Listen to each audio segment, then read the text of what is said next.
क्या उपचुनाव में चिराग पासवान बीजेपी को समर्थन देंगे या फिर कहें कि चिराग पासवान बीजेपी के लिए मैदान में उतरकर गोपालगंज और मोकामा में प्रचार करेंगे? दरअसल दो सवाल जो बिहार की राजनीति में लगातार तैर रहा है।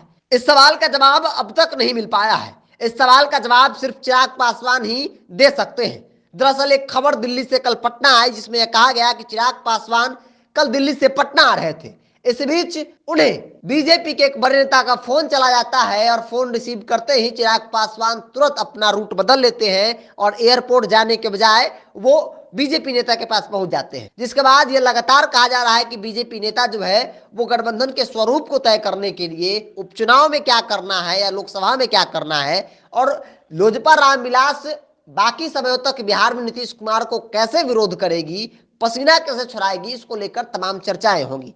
हालांकि एक खबर बाद में फिर निकल कर आई कि चिराग पासवान तो गए थे लेकिन फिर बात नहीं बनी, क्योंकि चिराग पासवान जो शर्त रख रहे हैं उस शर्त पर बीजेपी के जो नेता जिन्हें जिम्मेवारी मिली है कि चिराग पासवान से गठबंधन होगा कि नहीं होगा, किन मापदंड के आधार पर होगा, क्या शर्त होगा, इन तमाम चीज जो तय करेंगे उन्होंने इनके शर्तों को ही नकार दिया।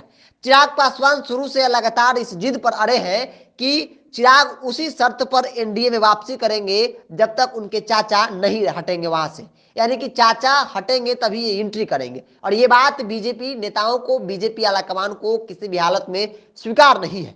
यानी कि पूरे तौर पर यह कह सकते हैं कि चिराग की एंट्री बीजेपी की शर्तों पर होगी। चिराग पासवान एक ही शर्त पर एंट्री होगी जब उनके चाचा भी उसमें रहेंगे और चिराग को भी मिलेगी जगह कि आप भी साथ में आकर मिल बैठकर काम करेंगे। लेकिन चिराग पासवान को यह बात कभी स्वीकार नहीं हो रही है। दूसरी बड़ी बात है कि चिराग पासवान के सामने कोई विकल्प भी नहीं है। वो महागठबंधन में जा नहीं सकते हैं, या यूं कहे तो महागठबंधन के लिए दरवाजा पहले ही बंद हो चुका है। तो चिराग पासवान अकेले चुनाव लड़ेंगे नहीं। अगर अकेले चुनाव लड़ेंगे तो फिर उनकी खुद की सीट बचाना भी मुसीबत हो जाएगा। तो इसलिए चिराग पासवान को एनडीए में जाना भी बहुत जरूरी है। चिराग पासवान उपचुनाव में क्या करेंगे, क्योंकि उन्होंने तो यह कह दिया है कि दोनों में से किसी भी सीट पर वो चुनाव नहीं लड़ेंगे, क्योंकि दोनों सीटों पर आधे चुनाव लड़ रही है। और चिराग पासवान का जो इमेज है वो नीतीश विरोधी का है, यानी कि नीतीश कुमार के नाम लिए बगैर चिराग पासवान राजनीति का रौ भी नहीं बोल सकते हैं। नीतीश कुमार की विरोध की राजनीति के लिए चिराग पासवान जाने जाते हैं और जेडीयू दोनों में से किसी सीट पर चुनाव नहीं लड़ रही है।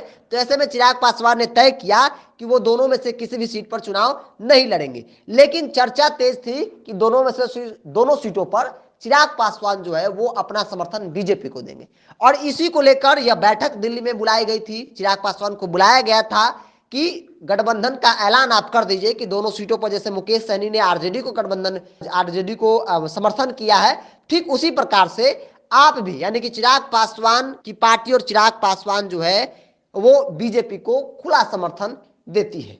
हालांकि चिराग पासवान ने अभी इस बात पर मुहर नहीं लगाई है। चिराग पासवान का कहना है, जो सूत्रों के बारे से खबर आ रही है, चिराग पासवान ने कहा है कि कुछ समय हमें चाहिए सोचने के लिए, इसके बाद जो है तमाम बातों जो है वो आगे बढ़ पाएगी।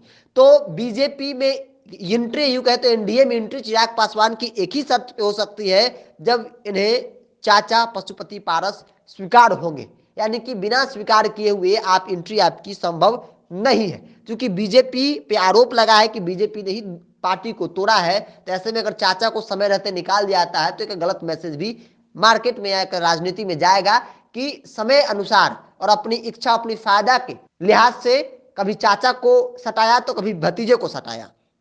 इसलिए बीजेपी नहीं चाहेगी कि अपनी इमेज को जो है वो कहीं से दाग लगे, और चिराग पासवान की एंट्री भी उसी शर्त पर होगी जब चिराग चाचा और चिराग को चाचा दोनों एक दूसरे को स्वीकार करेंगे। हालांकि चाचा की तरफ से ऐसा कोई बयान सामने नहीं आया जिसमें यह कहा गया हो कि चिराग की एंट्री एनडीए में नहीं होगी। वो एनडीए में चिराग को आसानी से स्वीकार कर लेंगे, लेकिन चिराग अब तक नहीं स्वीकार कर रहे हैं। इसी को लेकर मामला अटका हुआ है। और खबर यह भी है कि जल्द ही चिराग पासवान जो है वो गोपालगंज और मोकामा में बीजेपी को खुला समर्थन देंगे। जैसे मुकेश सहनी ने दिया, अब चिराग पासवान भी बीजेपी को खुला समर्थन देंगे।